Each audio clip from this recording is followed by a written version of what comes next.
ꯑꯍꯥꯟꯕꯃꯛꯇꯗ ꯑꯩꯒꯤ ꯋꯥꯔꯤꯕꯨ ꯇꯥꯕꯤꯔꯤꯕ ꯃꯌꯥꯝꯕꯨ ꯏꯀꯥꯏ ꯈꯨꯝꯅꯕ ꯎꯠꯆꯔꯤ ꯃꯌꯥꯝꯅ ꯑꯩꯒꯤ ꯆꯦꯅꯦꯜꯁꯤꯕꯨ ꯅꯨꯡꯁꯤꯕꯤꯗꯨꯅ ꯂꯥꯏꯛ ꯑꯃꯗꯤ ꯁꯕꯁꯀ꯭ꯔꯥꯏꯕ ꯇꯧꯕꯤꯔꯝꯃꯨ ꯉꯁꯤꯒꯤ ꯋꯥꯔꯤꯁꯤꯗꯤ 2019 ꯁꯤꯒꯤ ꯋꯥꯔꯤꯅꯤ ꯍꯧꯖꯤꯛꯀꯤ ꯅꯨꯄꯥꯁꯦ ꯃꯥꯁꯦ ꯆꯍꯤ 10 ꯁꯨꯔꯦ ꯍꯥꯏꯀꯣ 2019 ꯃꯇꯝꯁꯤꯗ ꯃꯇꯝꯗꯨꯗ WhatsAppꯇ ꯒ꯭ꯔꯨꯞ ꯀ ꯁꯦꯝꯃꯒ ꯇꯦꯛꯁ ꯀ ꯊꯥꯅꯗꯅ ꯈꯣꯠꯇꯅ ꯇꯥꯏꯝ ꯄꯥꯁ ꯈꯔꯒ ꯇꯧꯕ ꯃꯇꯝꯅꯤ ꯍꯥꯏ ꯍꯥꯏ ꯁ꯭ꯀꯨꯜ ꯂꯥꯏꯐꯀꯤ ꯑꯣꯏꯒꯦꯔꯥ ꯀꯣꯂꯦꯖ ꯂꯥꯏꯐꯀꯤ ꯑꯣꯏꯒꯦꯔꯥ ꯆꯥꯛ ꯇꯣꯛꯂꯛꯄ ꯇꯥꯏꯃꯤꯡ ꯑꯗꯩ ꯍꯣꯂꯤꯗꯦ ꯂꯩꯕ ꯃꯇꯝꯗ ꯁꯨꯝ ꯉꯥꯡ ꯃꯇꯝ ꯂꯦꯟꯕꯗꯀꯣ ꯃꯥꯁꯨ ꯃꯃꯥꯟꯅꯕꯤ ꯑꯃꯅ ꯒ꯭ꯔꯨꯞꯁꯦ ꯁꯦꯝꯃꯛꯄꯗꯒꯤ ꯌꯥꯎꯕꯅꯤꯀꯣ ꯗ ꯒ꯭ꯔꯨꯞꯁꯤꯗ ꯌꯥꯎꯔꯤꯕ ꯅꯨꯄꯤꯁꯦ ꯃꯥꯁꯦ ꯇꯣꯉꯥꯟꯕ ꯀꯣ ꯃꯥꯅ ꯈꯤꯇꯪ ꯇꯦꯛꯁ ꯊꯥꯅꯕ ꯈꯤꯇꯪ ꯅꯨꯡꯉꯥꯏꯕ ꯅꯨꯄꯤ ꯑꯃ ꯊꯦꯡꯅꯕꯖꯥꯠꯅꯤꯀꯣ ꯑꯗ ꯃꯌꯥꯝꯗꯨꯒꯤ ꯃꯔꯛꯇꯒꯤ ꯑꯗꯨꯗꯒꯤ ꯃꯥꯅ ꯅꯨꯄꯤꯗꯨꯒꯤ ꯅꯝꯕꯔꯁꯦ ꯂꯧꯔꯒ ꯃꯣꯏꯕꯥꯅꯤꯁꯦ ꯇꯣꯉꯥꯟꯅ ꯃꯦꯁꯦꯁ ꯊꯥꯅꯕ ꯍꯧꯋꯤꯀꯣ ꯗ ꯃꯦꯁꯦꯁꯁꯦ ꯊꯥꯅꯔꯀꯥꯟꯁꯤꯗ ꯃꯥꯅ ꯉꯥꯏꯍꯥꯛ ꯊꯥꯅꯔꯀꯥꯟꯁꯤꯗ ꯍꯥꯏꯀꯣ ꯅꯨꯄꯤꯁꯦ ꯃꯥꯅ ꯅꯪꯒꯤ ꯈꯪꯅꯕ ꯂꯩꯕ꯭ꯔꯣ ꯍꯥꯏꯅ ꯍꯪꯉꯦꯕ ꯑꯌꯥꯝꯕꯅ ꯁꯤꯒꯤ ꯋꯥꯍꯪꯁꯤ ꯅꯨꯄꯥ ꯑꯃ ꯑꯣꯏꯅ ꯍꯦꯛꯇ ꯍꯪꯉꯤ ꯅꯨꯄꯤ ꯈꯔ ꯑꯗꯨꯝ ꯈꯔ ꯀꯣꯏꯒꯟꯕ ꯅꯨꯄꯥ ꯀꯣ ꯃꯥꯒꯤ ꯈꯪꯅꯖꯕꯤ ꯂꯩꯔꯒꯁꯨ ꯀꯣꯏꯖꯅꯤꯡꯕ ꯅꯨꯄꯥꯅ ꯍꯪꯕꯁꯨ ꯌꯥꯎꯏ ꯇꯁꯦꯡꯅ ꯂꯩꯇꯕ ꯅꯨꯄꯥꯅ ꯍꯪꯕꯁꯨ ꯌꯥꯎꯏ ꯑꯗꯣ ꯍꯪꯗꯤ ꯍꯪꯅꯩꯅꯀꯣ ꯑꯗꯩ ꯁꯤꯗꯒꯤ ꯅꯨꯄꯤꯁꯤꯅꯁꯨ ꯃꯥꯒꯤ ꯈꯪꯅꯕ ꯂꯩꯇꯦꯅ ꯈꯨꯝꯃꯛꯑꯦꯀꯣ ꯌꯥꯅꯤꯡꯕꯒꯤ ꯃꯑꯣꯡꯅꯤ ꯅꯨꯄꯤꯁꯤꯅ ꯎꯠꯂꯛꯏꯁꯤ ꯑꯗ ꯈꯪꯅꯕ ꯂꯩꯇꯦꯅ ꯍꯥꯏꯕꯗꯤ ꯃꯣꯏꯕꯥꯅꯤꯁꯦ ꯅꯨꯃꯤꯠꯁꯤꯗꯒꯤ ꯍꯧꯔꯒ ꯔꯣꯃꯥꯟꯁꯁꯦ ꯐꯖꯅ ꯅꯩꯊꯕꯅꯤ ꯍꯥꯏꯇꯥꯔꯦ ꯐꯖꯅ ꯅꯨꯡꯁꯤꯕꯩ ꯋꯥꯔꯤꯁꯦ ꯁꯥꯟꯅꯔꯕ ꯖꯥꯠꯅꯤꯗ ꯅꯪꯒꯤꯁꯨ ꯈꯪꯅꯕ ꯂꯩꯇꯦ ꯍꯥꯏꯔꯕꯅꯤꯅ ꯏꯕꯥꯅꯤ ꯈꯪꯅꯔꯁꯦ ꯀꯥꯏꯅ ꯍꯥꯏꯔꯒꯀꯣ ꯅꯨꯄꯥꯁꯤꯅ ꯅꯨꯄꯤꯁꯤꯁꯨ ꯍꯣꯏꯅ ꯑꯗꯨꯝ ꯈꯨꯝꯃꯛꯈꯤꯕ ꯖꯥꯠꯅꯤ ꯁꯤꯗꯒꯤ ꯃꯣꯏ ꯑꯅꯤꯒꯤ ꯐꯣꯇꯣ ꯊꯥꯅꯔꯦꯀꯣ ꯅꯨꯄꯥꯒꯤꯁꯨ ꯃꯥꯒꯤ ꯊꯥꯔꯦ ꯅꯨꯄꯤꯒꯤꯁꯨ ꯃꯥꯒꯤ ꯊꯥꯔꯦ ꯅꯨꯃꯤꯠ ꯁꯨꯞꯅꯒꯤ ꯅꯨꯃꯤꯠ ꯅꯤꯅꯤꯃꯨꯛ ꯋꯥꯔꯤ ꯁꯥꯟꯅꯔꯀꯥꯟꯗꯀꯣ ꯃꯣꯏꯕꯥꯅꯤꯁꯦ ꯋꯥꯔꯤ ꯁꯥꯟꯅꯔꯛꯄ ꯇꯥꯏꯃꯤꯡꯗ ꯑꯩꯈꯣꯏꯒꯤ ꯃꯊꯣꯡ ꯆꯥꯗꯕ ꯖꯨꯠ ꯆꯥꯗꯕ ꯃꯁꯛꯁꯨ ꯎꯅꯕ ꯅꯠꯇ꯭ꯔꯤꯀꯣ ꯑꯩꯈꯣꯏꯒꯤ ꯌꯨꯝꯕꯥꯟ ꯃꯔꯤ ꯊꯝꯕꯒꯤ ꯋꯥꯔꯤꯁꯦ ꯁꯥꯟꯅꯕ ꯍꯧꯔꯦꯀꯣ ꯐꯣꯟꯗꯅꯤꯀꯣ ꯁꯥꯟꯅꯔꯤꯁꯦ ꯅꯨꯄꯤꯁꯤꯁꯨ ꯑꯗꯨꯝ ꯈꯨꯝꯃꯛꯄꯖꯥꯠꯅꯤ ꯑꯌꯥꯕ ꯄꯤꯔꯛꯑꯦꯕꯀꯣ ꯅꯨꯄꯥꯁꯤꯅ ꯍꯪꯉꯤꯕ ꯍꯥꯏꯔꯤꯕ ꯑꯗꯒꯤ ꯖꯨꯠ ꯆꯥꯗꯕ ꯋꯥꯉꯥꯡ ꯁꯉꯥꯡꯁꯦ ꯃꯥꯁꯨ ꯑꯗꯨꯝ ꯐꯖꯅ ꯌꯥꯅꯤꯡꯗꯕꯩ ꯃꯑꯣꯡꯗ ꯆꯩꯔꯛꯇꯕꯗꯣ ꯌꯥꯅꯤꯡꯕꯩ ꯃꯑꯣꯡꯗ ꯎꯠꯂꯛꯑꯦꯕꯀꯣ ꯑꯗꯩ ꯅꯨꯄꯥꯁꯤꯅ ꯍꯥꯏꯔꯦꯀꯣ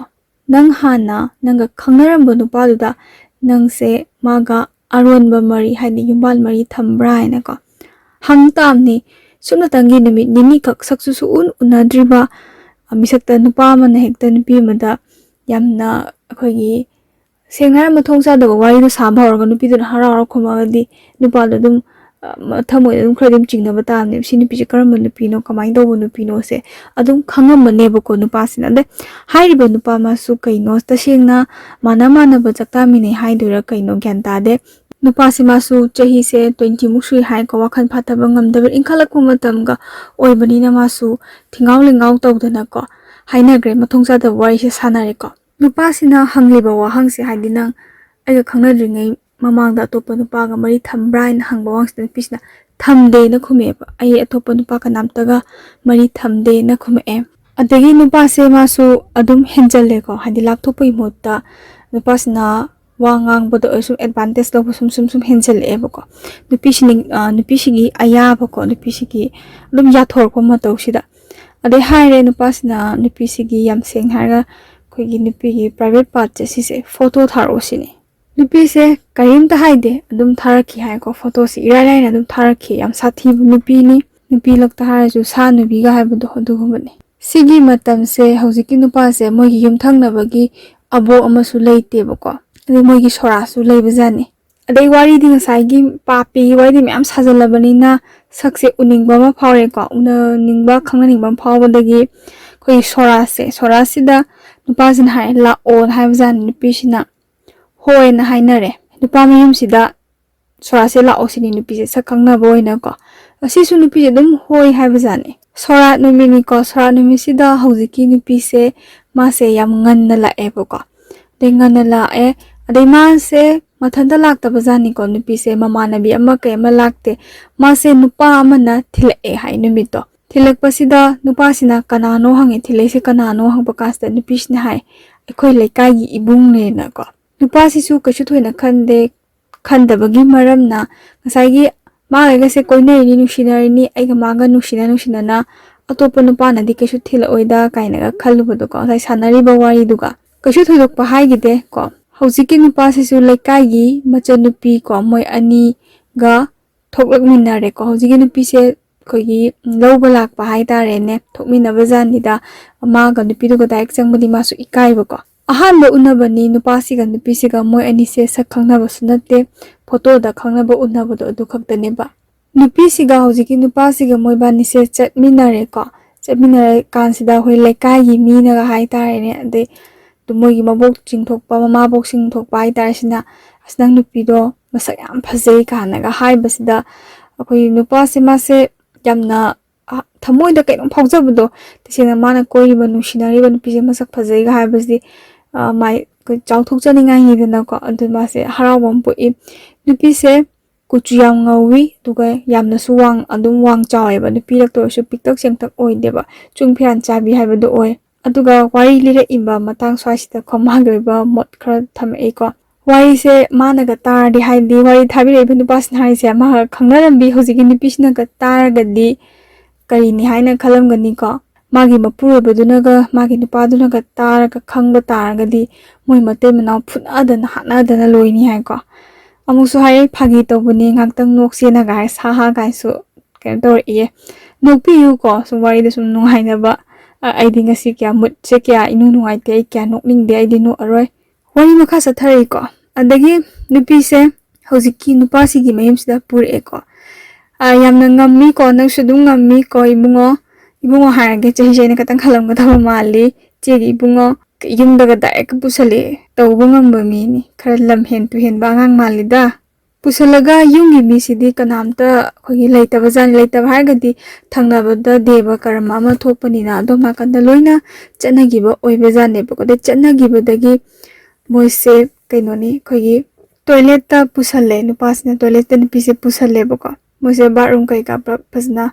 ꯂꯩꯕꯖꯥꯠꯅꯤ ꯑꯗꯨꯒ ꯋꯥꯔꯤ ꯇꯥꯕꯤꯔꯤꯕ ꯃꯌꯥꯝꯅꯀꯣ ꯇꯣꯏꯂꯦꯠꯀ ꯍꯥꯏꯔꯒ ꯐꯅꯦꯛ ꯁꯦꯒꯥꯏꯕꯅꯒ ꯀꯨꯞꯄꯗꯣ ꯑꯗꯨ ꯑꯣꯏꯅ ꯈꯜꯂꯝꯒꯅꯤ ꯑꯗꯨꯒꯨꯝꯕ ꯅꯠꯇꯦꯌꯦ ꯈꯪꯕ꯭ꯔꯥ ꯌꯥꯝ ꯐꯖꯩꯌꯦ ꯃꯣꯏ ꯇꯣꯏꯂꯦꯠꯁꯦ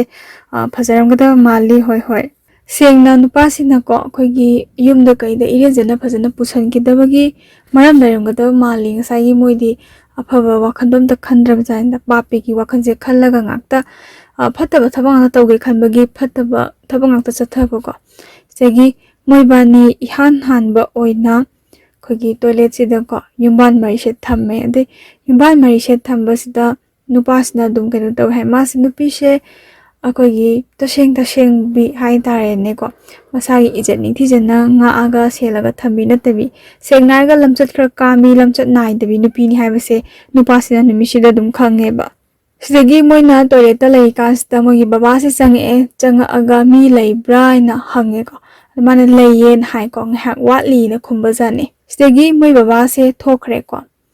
ꯊꯣꯛꯈ꯭ꯔꯤꯉꯩꯁꯤꯗ ꯅꯨꯄꯤꯁꯤꯅ ꯕꯥꯠꯔꯨꯝꯗ ꯑꯣꯏꯅ ꯊꯅꯝꯃꯦ ꯍꯥꯏꯀꯣ ꯑꯗꯒꯤ ꯅꯨꯄꯥꯁꯦ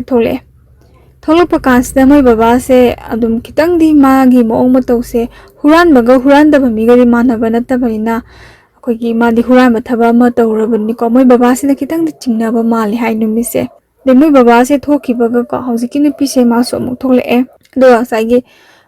ꯅꯨꯄꯤꯁꯦ ꯃꯥꯒꯤ ꯀꯩꯅꯣ ꯐꯨꯔꯤꯠꯁꯦ ꯂꯤꯠꯂꯤꯕ ꯐꯨꯔꯤꯠꯁꯦ ꯁꯤꯁꯦ ꯃꯣꯏꯁꯦ ꯐꯨꯇꯤꯟ ꯀꯛꯄꯒꯤ ꯍꯥꯏꯕ꯭ꯔꯥ ꯀꯩꯅꯣ ꯑꯩ ꯁꯤꯒꯨꯝꯕ ꯂꯣꯟꯁꯦ ꯀꯌꯥ ꯐꯖꯅ ꯈꯪꯗꯦ ꯁꯣꯏꯕ ꯌꯥꯎꯔꯁꯨ ꯉꯥꯛꯄꯤꯒꯅꯤ ꯑꯗ ꯁꯨꯝ ꯐꯨꯇꯤꯟ ꯀꯛꯈꯤꯕꯒꯤ ꯑꯩꯈꯣꯏꯒꯤ ꯔꯪꯒꯨꯝꯕ ꯀꯩꯒꯨꯝꯕ ꯄꯛꯄꯗꯣꯀꯣ ꯑꯗꯣ ꯐꯨꯔꯤꯠꯇ ꯂꯣꯏꯅ ꯄꯛꯑꯒ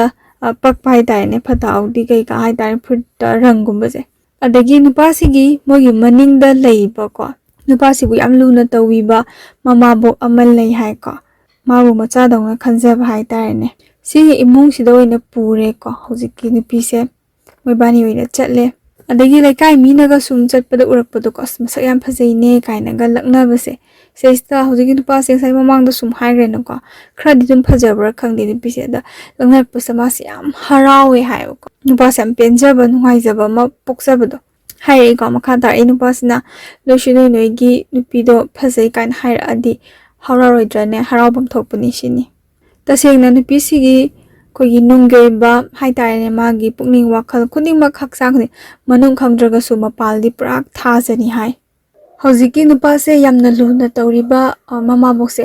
ꯃꯥꯒꯤ ꯃꯃꯧꯁꯦ ꯑꯍꯨꯝꯅꯤ ꯍꯥꯏꯀꯣ ꯃꯧ ꯑꯍꯨꯝ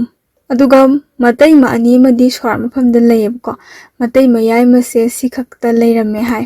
ꯁꯤꯗꯒꯤ ꯃꯥꯅ ꯃꯇꯩꯃ ꯌꯥꯏꯃꯁꯤꯗꯀꯣ ꯏꯇꯩꯃꯅ ꯀꯧꯔꯒ ꯅꯣꯏ ꯀꯥꯁꯤꯗ ꯉꯥꯛꯇ ꯂꯩꯖꯒꯦꯅ ꯍꯥꯏꯕꯖꯥꯠꯅꯤ ꯃꯇꯩꯃꯅꯁꯨ ꯍꯣꯏ ꯂꯥꯛꯑꯣ ꯆꯪꯉꯣꯅ ꯍꯥꯏꯕꯖꯥꯠꯅꯤꯀꯣ ꯁꯦꯡꯅ ꯍꯥꯏꯕꯒꯤ ꯋꯥꯅꯤ ꯑꯩꯈꯣꯏꯒꯤ matai masisu masu yaningam ba yaningam da ba adubu mina harga mi machana pi yauribani yaroi kana haibadu ko khoi nuai tabagi adugi sho erangdaba mali ko ade si matai mai ka sida moise leire sorat nina marang lange ko matai moiju kai hoijo sidagi wari ngak sanare moi bani su ko adagi sorat lore na moi mabu hoise sisu sorat lore ga loina hal e hai ade moi manak ta chang e bo ko moi ni lei manak sta de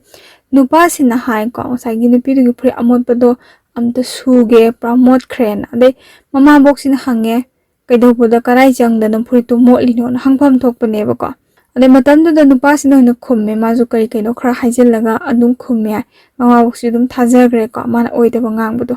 sidagi wari watai khara sanaraga ko puri tu di matai mana subi hai ko matai mayai manna orama lende wari watai se khara phajana sanaraga mabo hoy adagi moi matai moi du loin thokre hai da matam sida moi ni khaktang ngai hore ko sidagi moi ani si wakhal fata bangam tabadagi yumbal mari se amuk thame hai ko da yumbal mari thame de moi ani si nupa sina nupi se khogi khangna ba khaktang oiraga su numini ni humni ka khangna ba oiraga su yamna nushi jarure ba ko sengna numit nipani mapani mukti oranga da mali moi bai na sigi matungda mali moi bai na unari se ko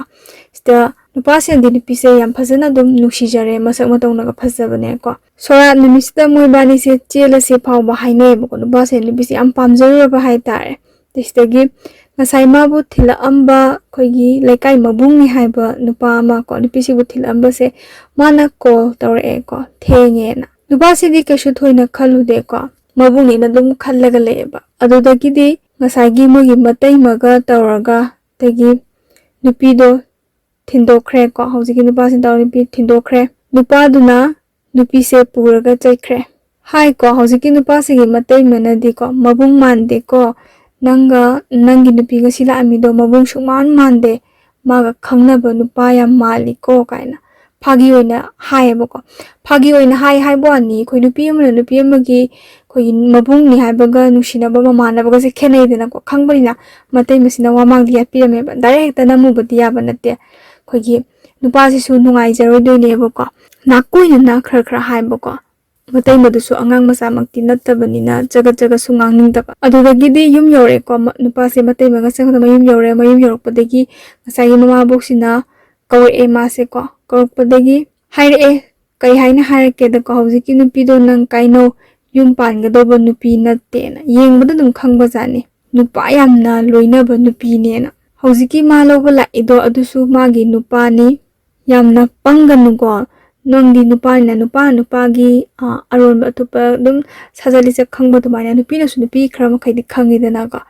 ada hai ba numis nupa se ma se wakhal se am nungai te ba ko sagi mana di thamoi se nu shi jarure loge ba khanjaraga khogi haira iba mama boy mate moina haira ise mana phana khandok pangam da ba wakhal su nungai ba khangda ba do oi numis se magi adudagi di mana mayum hal aga nupis da call tawre ko phone se off adum thamgre adi off thamgre thamgi badai mana numidang se adum call tawbus da off se hang ka se kamai to gen sai waiting se adum lei bai tar hauji nupa se ma se thawai se aroi bi nungai tra sina chumna tang jam na koi bachelo ba chapo charu bu ba thawai se chak tawngei tar ka se ta se na yumbal mari ga thamkraga kainu ne ai ga yumbal mari thamkhida ngai bu nupi mana prak sangsaram do waiting ga dum lei bu di ma se pran chak bane adagi thawai nungai tabane animak se pasala masa se tobo ma khangdre ba mathwai se chak bane henman nungai tabane henman dara manak tak le di khupang na ga eta thajaning bagi mo ni yawi se da nungai tara ma se tek se thawa jani da adi ko su to we nimisi sum pai yaktre segi numit mari ni gi matung da ko nu pas mai wakhal da khalle ba ko ma di laira ba macha ni na lai macha oi bani na nupi sina ma se hundok pirame na ma se kappe ba ko inklabo matam si di afabana karino phatabana karino gamen ta bana ti do khanbam khangdabe na ko sagi akhogi taibang miyoi bagi ama lei ko mi se manung phaba kya hen khande mapan phasaba yam khalli mase nupa khaktagi wasunati nupi shu yam khalli ko nupi shu nupa sigi khogi manung da oiriba afaba mayam du khangda mapan thongi back thoba dress phajaba ko dunamu khogi mapa gumba kaka gumba da hausikan ko yamna तसेंग लैसनबो याउरी मई लेनबो याउरीदनको मियोबसे लोइनमक्ति नत्ते खर खकनी अदा खर खक्सिदा यामना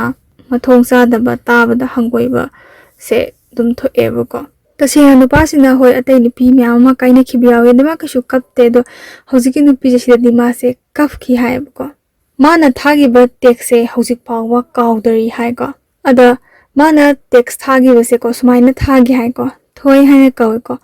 थोय ऐ नंगबु यामना नुंसिये कइगिनो नंगना ऐबु मिराइरिबा ऐ करी लानख्रगे अमुक्तंगदी takes हलओ call पाइखलओ सुमाइना हाइगिबजानिदा takes तो sandy तवेको अदो करिमतदी हाइरक्ति हाय नुंथेलगी पुंग अमा को स्वाइदा ओरंगदब माली हाइस्टेस call तौरए हाय को नुपिसिना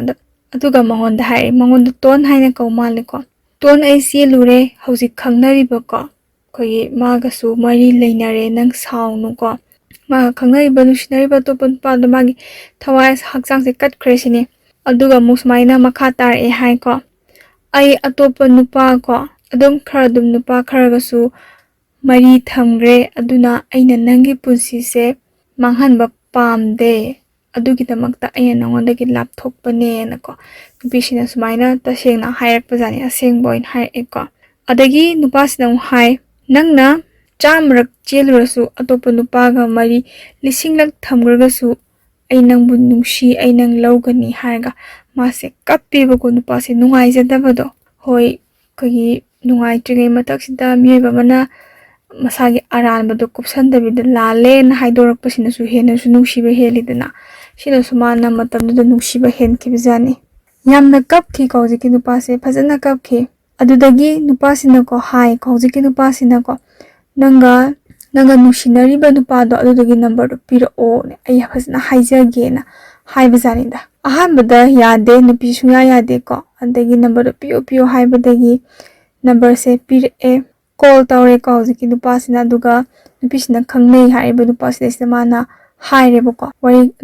वारी खरा सानारेको इयाम्बा खोपा हाइ वारी सानारे ऐ माबु याम नुंसिना इयाम्बगसु मरी लेनै हाय अदो ऐ मा काइनबा ngमोइ मासे ऐगी ओरगे खोलगे कानि याम फजना हाइजबजानि अदे हौजिकी नुपासे को अबो मोइदि नुपा से मयाम्बा म्याबा कोंगैदना अदुरसु फजना हाइरे हायको मादो हौजिकी नुपीसे मादी याउसंगदा खंगनबने को तसेंगना मादी मोबाइल रिचार्ज से खरा कापगा इयादा याबनी तसेंगना इयादा याबा नुपीनी खोपनी न खोगी हौजिकी मयाम्बा नेसना हाइन मयाम्बा से सिसेसु मागी हाइबम थोकपा वा खरादि हाइरे अदुदगी निंगो से सुम कायबदो को हौजिकी नुपीसे प्राक मादी तसेंगना पैसा तानबी नुपी ओइबजानिदा तसेंगना पैसा खरगा दुम पौंदो ओनबा याबा पैसा सिंगैनी काय मंतिकनादबा ngang नुंगाइबा पामबा वखल खंदबगी खोई मीना सा ओलकपगी टाइमिंग मादी सा ओलिङै टाइमिंग द नुपासिंजे थेंगनबजानेबको सुमाइना हारगा मोइसे कॉल से कए थवाइसे अरोइबिदा नुंगाइत्रे मासे को अदा मासे माबो होइदा चलेको मतैमा अहल खक लेरमे हाय मतमदुदा अदगी मतैमा अहलगी कासे चंगगा माना कपसिदी तसेंगना मतमदुदा को ममा आपा सिरा फावबा अदुमाइना कपकदबा मानदे याम थीना कपखि हाय मासे पेनदबदो होगी कनो पामुजबदो तसेंगना थंबालदौना निंथिजबी फजबी को हाइदाइने अदर गुलाब तौना तंगांग लगा फजबी माना मनुंगदा तिन चंगगा लेरमबदो करम नुपाइबगी थमोइनदी नुंगाइबा ngमगनी को अदुबो मियोइबा खोगिसु लेबनी फजबा पोसक्सिना मांगजरबको अदगी मी मयामना मांगखिबदो को नुपी मसक फजबी अमना लेखा तारबा और नुपा मसक फजबा अमना लेखा तागिबसा सिसा अमुक हेन्ना पामुजबदो कलकपा खमनजबा पामुबना हेमनबगी नुंगाइतबदो अदुसु यावरंगदबा माले नुपासिना कपिसे अदुगा मतमदुदा को हौजिकी नुपासना यामना चाखिबा मैसाकतो कनागुम्बना को मोइदसु मसा मसादा थोखिबा यावरगदी कमेंट थंबिरमोय सिसु होय कमेंट थंबिरमो मागिदमक्ता मयामदा हौजिकी नुपासना मान हाइनिंगबदी नुपा नुपी युम्बान मरी थमबा मतुंगदा अयामबना नुपाना नुपीसे लंगथोकपिरमे हाइदना को अदो नुपा खक्तनादि नत्ते हाइबा लंगथोअमिसे नुपीनसु म्याम लंगथोकपलै मसागी इज्जत केसु लैतना खनबा खोगी के हाइनी ngakhtang chaminarasu adum nupa se kasu laitana khanba nupi mayam amasu lei ko hojiki inaw nupa sina haisi man hairing ni si nupa khakta natte phatri si nupi da su phattabi mayam ama lei ko ꯁꯤꯅꯤ ꯃꯥꯅ ꯇꯥꯛꯅꯤꯡꯉꯤꯕ ꯀꯩꯅꯣꯁꯤ ꯃꯅꯨꯡꯒꯤ ꯊꯤꯝꯁꯤ ꯁꯤꯅꯤ ꯉꯁꯤꯒꯤ ꯋꯥꯔꯤꯁꯦ ꯁꯤꯗ ꯂꯣꯏꯔꯦ ꯑꯗꯨꯒ ꯑꯩꯒꯤ ꯑꯣꯏꯕ ꯃꯣꯠ ꯈꯖꯤꯛꯇꯪ ꯐꯣꯡꯗꯣꯛꯆꯔꯝꯒꯦ ꯍꯣꯏ ꯍꯧꯈꯤꯕꯗꯤ ꯍꯧꯈ꯭ꯔꯦ ꯁꯣꯏꯈ꯭ꯔꯗꯤ ꯁꯣꯏꯈ꯭ꯔꯦ ꯍꯣꯏ ꯁꯣꯏꯈ꯭ꯔꯕ ꯄꯣꯠꯁꯛ ꯑꯃ ꯍꯧꯖꯤꯛ ꯏꯅꯥꯎꯅꯨꯄꯥꯅ ꯃꯥꯒꯤ ꯄꯨꯟꯁꯤꯗ ꯊꯣꯛꯈꯤꯕ ꯑꯁꯣꯏꯕ ꯋꯥꯔꯤ ꯃꯇꯦꯛ ꯈꯔ ꯊꯝꯕꯤꯔꯛꯄꯒꯤꯗꯃꯛꯇ ꯌꯥꯝꯅ ꯐꯩ ꯁꯣꯏꯈ꯭ꯔꯗꯤ ꯁꯣꯏꯈ꯭ꯔꯦ ꯁꯣꯏꯕꯁꯦ ꯀꯅꯥꯝꯇ ꯇꯝꯕ ꯉꯝꯗꯦ ꯑꯗꯨꯒ ꯃꯈꯥ ꯇꯥꯍꯧꯔꯤꯕꯀꯣ ꯏꯅꯥꯎꯁꯤꯡ ꯏꯅꯥꯎꯅꯨꯄꯥꯁꯤꯡ ꯃꯔꯨꯑꯣꯏꯅ ꯐꯣꯟ ꯋꯥꯔꯤ ꯁꯥꯟꯅꯕ ꯃꯇꯝꯗꯀꯣ ꯐꯠꯇꯦ ꯈꯪꯕ ꯊꯕꯛꯇꯤ ꯇꯧꯔꯨꯅꯨ ꯑꯩꯈꯣꯏꯒꯤ ꯇꯁꯦꯡꯅ ꯐꯠꯇꯕ ꯊꯕꯛ ꯇꯧꯔꯒꯗꯤ ꯐꯠꯇꯕ ꯃꯤꯁꯛ ꯊꯦꯡꯅꯒꯅꯤ ꯌꯦꯡꯉꯣ ꯏꯁꯩꯁꯤꯡꯅ ꯋꯥꯈꯜ ꯐꯥꯊꯗ꯭ꯔꯤꯅꯦꯅꯀꯣ ꯉꯥꯏꯍꯥꯛꯀꯤ ꯑꯄꯥꯝꯕ ꯂꯧꯔꯒ ꯂꯩꯅꯥ ꯇꯤꯟꯅꯥ ꯄꯛꯂꯛꯄꯁꯨ ꯀꯅꯥꯅ ꯈꯪꯅꯤ ꯑꯗꯨꯅ ꯄꯨꯟꯁꯤꯗ ꯃꯥꯏ ꯄꯥꯛꯄ ꯃꯤꯁꯛ ꯑꯃ ꯑꯣꯏꯒꯦ ꯍꯥꯏꯔꯕꯗꯤ ꯑꯁꯦꯡꯕ ꯑꯆꯨꯝꯕ ꯐꯖꯕ ꯑꯗꯨ ꯈꯛꯇꯃꯛ ꯇꯧ ꯂꯝꯆꯠ ꯐꯖꯧ ꯅꯨꯄꯥ ꯑꯃ ꯑꯣꯏꯔꯗꯤꯀꯣ ꯂꯝꯆꯠ ꯐꯖꯔꯒꯗꯤ ꯂꯝꯆꯠ ꯐꯖꯕꯤ ꯊꯨꯡꯗꯣꯏꯅꯤ ꯑꯗꯨꯒ ꯅꯪꯅ ꯂꯝꯆꯠ ꯊꯤꯔꯨꯔꯒꯗꯤ ꯂꯝꯆꯠ ꯅꯥꯏꯗꯕꯤ ꯅꯨꯄꯤ ꯅꯁꯥ ꯅꯁꯥꯒ ꯆꯥꯟꯅꯕ ꯑꯗꯨꯝ ꯊꯨꯡꯒꯅꯤ ꯍꯥꯏꯕ ꯋꯥꯐꯝ ꯊꯝꯖꯒꯦ ꯐꯔꯦ ꯑꯩ ꯋꯥꯔꯤꯁꯦ ꯉꯁꯤꯒꯤꯗꯤ ꯁꯤꯗ ꯂꯣꯏꯁꯤꯟꯖꯔꯒꯦ ꯑꯗꯨꯒ ꯑꯩꯒꯤ ꯋꯥꯔꯤ ꯇꯥꯕꯤꯔꯤꯕ ꯃꯌꯥꯝꯅ ꯋꯥꯍꯩ ꯋꯥꯇꯥꯁꯦ ꯈꯤꯇꯪ ꯐꯖꯗꯕ ꯌꯥꯎꯏ ꯈꯤꯇꯪ ꯍꯦꯟꯖꯤꯟꯕ ꯑꯩꯈꯣꯏ ꯇꯥꯕꯗ ꯅꯨꯡꯉꯥꯏꯇꯕ ꯋꯥꯍꯩ ꯋꯥꯇꯥꯗꯤ ꯌꯥꯎꯔꯦ ꯑꯗꯣ ꯐꯠꯇꯕ ꯂꯣꯝꯗ ꯄꯨꯊꯣꯛꯄꯤꯒꯅꯨꯀꯣ